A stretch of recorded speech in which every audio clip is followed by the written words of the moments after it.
I'm Rantasmo, and Beauty and the Beast needs more gay.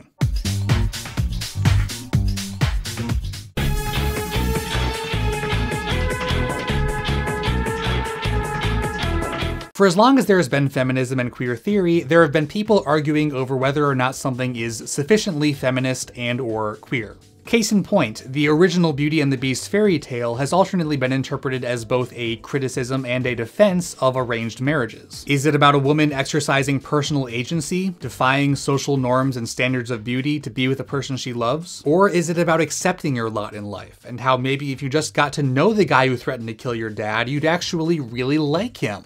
There's not really an easy answer. I'd be hesitant to call the 1991 animated version of Beauty and the Beast more feminist than the original fairy tale, if only because feminism can't really be measured like it's baking soda or something. But by making it more about Beast learning to become a better person as opposed to Belle learning to love her captor, it's at least a little less eyebrow-raising in a modern context. And there's even some queer subtext there if you know where to look for it. Lyricist Howard Ashman viewed Beast's curse as a metaphor for HIV/AIDS, which is a big part of why so much of the story is told from Beast's point of view. If you haven't already, you should probably also go watch this video wherein Lindsay Ellis and my straight counterpart talk about how this movie manages to subvert traditional gender roles, if not heterosexuality as a whole. But let's be real, if you're watching this, you're probably waiting for me to talk about the live-action movie and that much-hyped exclusively gay moment. I personally have between 5 and 10 exclusively gay moments a day. To be perfectly honest, I don't have all that much attachment to the animated movie, so my feelings about the live-action version are mostly just kinda eh? I didn't love it, but I didn't completely despise it as much as some of my peers. With regard to Gaston's sidekick LeFou, there's a lot more to analyze in the PR and discussions surrounding the film than in the actual film itself. Calling Josh Gad's LeFou the first gay Disney character might be a little bit of a misnomer depending on your precise definition of Disney movie and gay and character. Yeah, he's cute. His boyfriend thinks he's handsome also. Right on. And referring to this version of LeFou as openly gay is just flatly untrue, even if it is a little more visibly intentional than Disney's long history of foppish coded gay villains. And are they or aren't they side characters? Nevertheless, LeFou clearly made something of a stir compared to those other characters, mostly thanks to a quote from director Bill Condon in Attitude magazine a few weeks prior to the movie's release that said LeFou would receive an exclusively gay moment. The article also included commentary from Attitude's editor that unfortunately seemed to conflate the word exclusively with explicitly. And then people kinda lost their shit.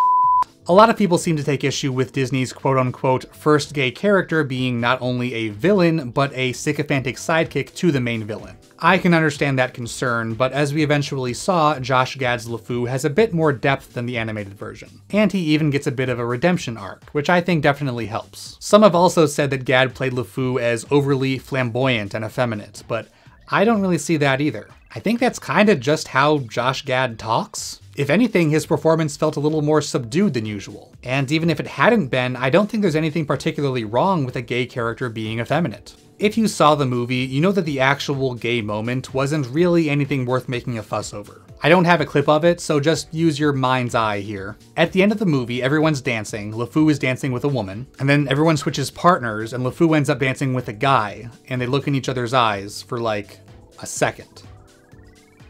And that's it. I wouldn't even really call that exclusively gay. It's not like he pushed that lady out of the way on his way to his dick appointment. This moment could easily be seen as just a coincidence or an accident. It doesn't really imply much romantic or sexual intent with regard to either party. The guy that LeFou ends up with actually has a name, Stanley, as in Tom, Dick, or Stanley from Gaston's Big Musical Number. You can ask any Tom, Dick, or Stanley, and they'll tell you whose team they prefer to be on.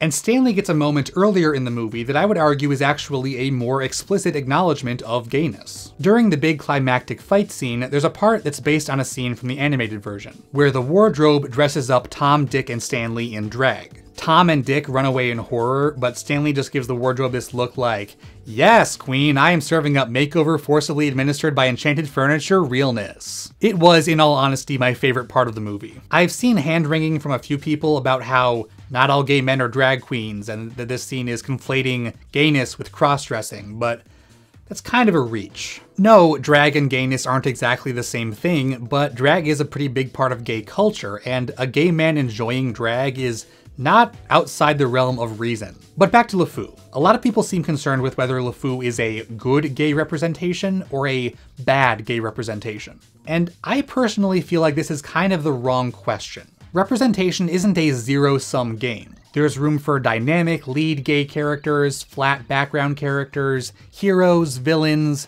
explicitness, ambiguity, all sorts of different roles. I feel that having that spectrum of diversity is more important than whether the individual characters are good or bad representations. Do LeFou and Stanley contribute to that spectrum in any meaningful way? Well, their presence, and the fact that Disney refused to cut them out for theaters in countries like Russia and Malaysia, does indicate that Disney is making some sort of effort to acknowledge gayness at all. And that is saying something. It is a net positive, even if it's a small one. Mind you, this is not me advocating for incrementalism in gay representation. Believe me, no one is more disillusioned with incrementalism right now than me. LeFou is really only a disappointing representation if your expectations were especially high going into this movie, and frankly, mine weren't. I do wish Disney would quit dipping their toes into this pool and just dive the in already, but I'm still of the mindset that minimal representation is still better than no representation at all. The gay moments in this movie may not be much, but I would much rather they be there than not. At least there's, as many people have said, something there that wasn't there before. Also, Belle gets knocked the out with a snowball. So there's that.